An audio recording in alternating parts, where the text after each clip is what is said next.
Dear learner, hope you all are safe with your family. I am Mr. Swapnil Patil, working as a lecturer at KCT's Krishna College of Pharmacy. Today I am going to discuss with you one of the topics from pharmacy, that is minerals. After completion of this presentation, the learner will be able to define the minerals, discuss the role of minerals, and explain the effect of deficiency of mineral in human body. The next content of the presentation includes introduction, classification, functions, and deficiency diseases. The next is introduction, definition. The minerals are nothing but these are the inorganic homogeneous substances which are supplied by diet to perform various physiological functions. Body contains 29 different elements. Minerals constitute about 8% of body weight. The next, the minerals which are required in large quantity for the human body are 7 principal minerals. That is sodium, potassium, chlorine, calcium, phosphorus, magnesium, and last is sulfur. The next is the classification. Minerals are classified on the basis of their requirement into main two categories. One is the principal elements, other is trace elements. The principal elements, which are also known as macro minerals, and other is trace elements, which are also known as micro minerals. The requirement of principal minerals is about greater than 100 mg per day, while the requirement of trace element is lower than 100 mg per day. Our body needs microminerals in large amount than trace minerals. The trace elements are again categorized into two categories depending on their requirements in body. One is the essential trace elements and other is non-essential trace elements. The essential trace minerals are required essentially for normal body functions, and other is non-essential trace minerals are the elements which are non-essential for the body. The examples of principal elements are calcium, phosphorus, magnesium, sodium, potassium, chloride, and sulfur. The examples of essential trace elements are iron, copper, iodine, manganese, and zinc, etc.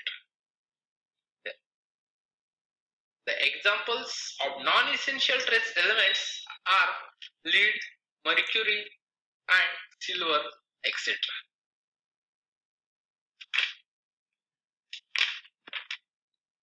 Then we are discussing the functions of minerals. The first is sodium. It helps in maintaining acid-base balance. It maintains the osmotic pressure of body fluids. It preserves the normal irritability of muscles. Second, potassium. It helps in maintaining acid-base balance. It influences the muscular activity. It plays an important role in cardiac function. The next, chlorine. It maintains acid-base balance by chloride shifts. It is necessary for HCl secretion in gastric juice. The next is calcium. Calcium is necessary for the formation and growth of bones and teeth. It is essential for coagulation of blood. It is also necessary for muscle contraction. The next is phosphorus. It is essential for the growth of bones and teeth. It is required for the synthesis of nucleic acids, phospholipids and phosphoproteins. It forms high energy compound like ATP. The next is magnesium. Magnesium involved in carbohydrates metabolism. The last is sulfur. It is the constituents of sulfur containing amino acids. It is involved in the formation of proteins like keratin. Sulfur is the component of biotin, cysteine and methionine. These are the functions of some minerals. Now it's time of thinking. Question: what happens if level of minerals in the body get lowered? Pause the video and note down your answer.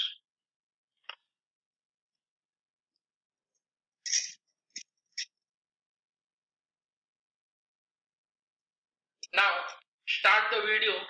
If the level of minerals in our body get lowered, then it lead to disease condition. These are also known as deficiency disease. We are discussing the deficiency diseases. First is sodium. If the level of sodium in our blood is get lowered, then it leads to hyponatremia. The hyponatremia is a decrease in plasma sodium level. This occurs in diuretic medication, kidney diseases, severe vomiting and diarrhea, and severe burns. The next is potassium. The deficiency of potassium leads to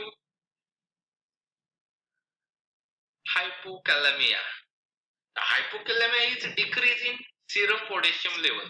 It occurs in severe vomiting and diarrhea and prolonged use of diuretics. The next is chlorine. If the level of chlorine in our blood is get lowered, then it leads to hypochloremia. The deficiency of chlorine occurs in profuse vomiting caused by pyloric obstruction, diarrhea and excessive sweating. The next is calcium. Deficiency of calcium leads to rickets, osteoporosis and tetany. The rickets is a disorder common in children. It is caused due to initial deficiency of vitamin D3 followed by calcium deficiency. Next is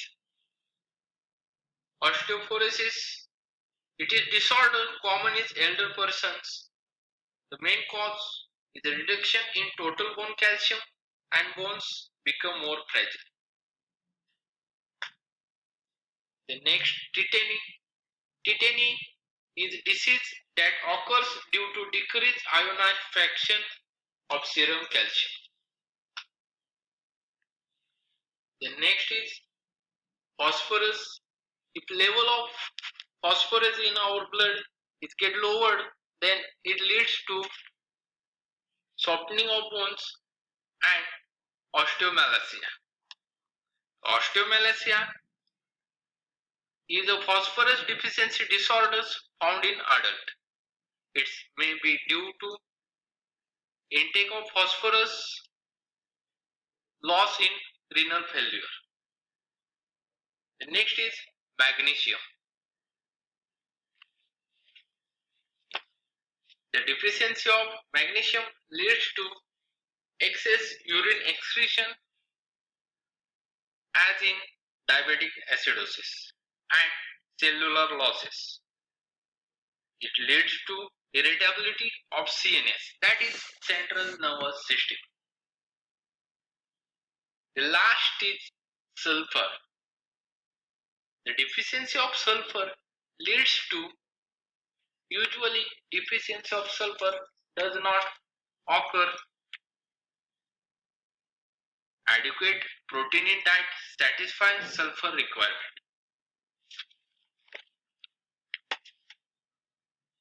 Here we are discuss about introduction, classification and function of some minerals with their deficiency disease. Hope you all are understand well. Thank you